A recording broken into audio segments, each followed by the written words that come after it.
You know, when you read about the history of Steve Aoki, everything that you have done, it's just incredible. There is just not one name in the industry that I have not read inside of your Wikipedia. How is that for you as a little boy dreaming about being one day this big star? Well, I'll tell you, being a little boy, I did not imagine sitting here right now talking to you, being a DJ. I mean, you just can't imagine these things at all. Your little sister, your baby sister is like a supermodel and an actress.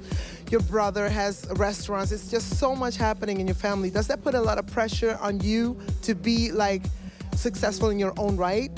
Yes. I mean, I never really thought of it like that. I followed my passions. I followed what I love, and it was music. In one form or another, it was always music. And started off being in bands, and I pursued that world.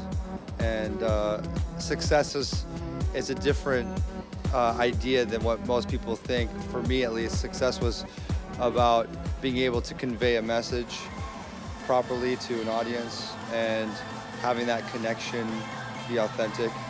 And if you could grow that connection, then that's a success. You know, as simple as that.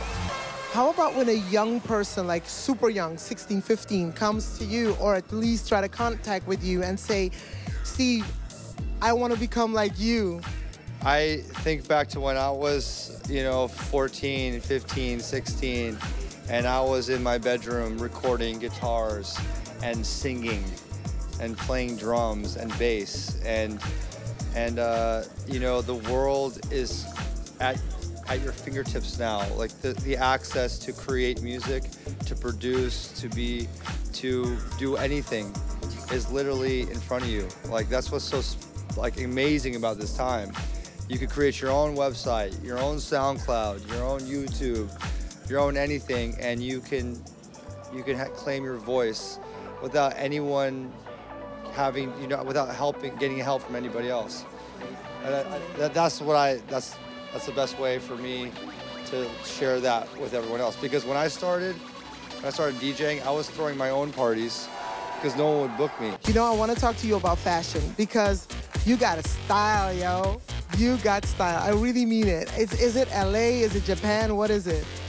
It's actually a kind of fusion of Japan and, every designer that comes into my sight lines, whatever I see that's out there, I'm always taking influence from all these designers, and I want to see what the new young guys are doing too, not the stalwarts. There's brands like KTZ that I've been lucky to become friends with as well, and support. And we have our own fashion as well. We're we're coming out with eyewear next year, and it's really incredible eyewear designed by George Goro, who designed all the Subi eyewear. He was the founder of Subi in Australia, and just being able to collaborate on that level is really exciting. When you are performing and you see your audience, people that are coming, people that you draw towards you, they get inspired by you. How do you like to see your female audience dress, and what do you like to see?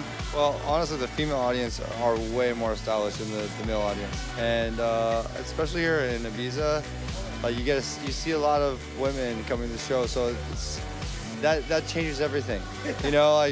As much as I love all my male fans out there, I gotta see a healthy amount of women in the audience, because they really bring the color and the dynamic elements and the fashion elements too. So you like to see them in high heels and sneakers? How do you see a girl? I like it all, man. I like it all.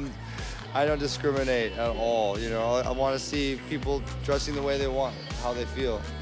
You can dress down, dress up, dress sideways, whatever. I see that you contributed to a lot of successes of other people. Do you feel responsible when you start a new act, or when you produce or write for somebody that you think this person has to be successful because my name is on it?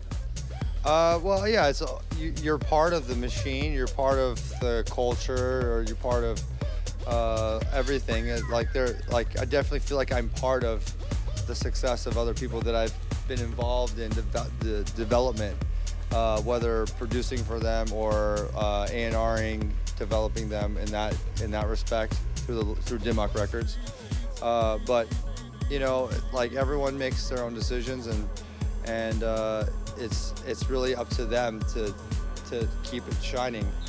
Like from the label perspective, I really give creative control to all the artists to make their decision.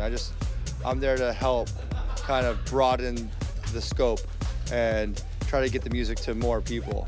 And if that connects, if there is that magic that is connected, then soon the artist doesn't really need anyone else's help, right? So it's a great feeling when it can get to that point. When you are standing in front of your turntables, there is, of course, an amount of stuff that you need to have so you can work. I want to know in detail what you have to have, your must-have, when you start. How does it look? Well, you know, these little USB sticks. That's generally like in Ibiza, there's a lot of back-to-back sets going on. Like, I'll like jump on a set and someone's playing, and I'll bring my stick, my little drive, and I'll plug in and then mix in with them. You know, like that's what's so great about like this summer is a lot of that action's been going on, these impromptu sets, and I'm really looking forward to playing back-to-back with Afrojack because we never plan anything. You know, he has his own catalog and archive of music and new stuff that he wants to play out, and I have mine, and we just vibe off each other and vibe off that song, and boom, like right off one song, you know, we're playing another song with thinking on the spot. How do you keep in contact with, let me see, how many Facebook fans you got? Like 5.5 million people? How do you keep in contact? I'm really involved with Instagram and Twitter. You know, like those are my 2 points of access for me to like say whatever's on my mind, post up pictures of what's going on the road. Plus I travel with like a guy that films all the stuff and try to keep the current active day-to-day life of what I do, you know, available for the fans. So. Because that's what I did. I went, of course, on your site and I looked and I see so many happy pictures, so many inspirational stuff for everybody to see, and I love it. I just love your style, I love your music, I love your mind, and I just think you're amazing. Congratulations and keep on doing what you do best, man. Thank you very much.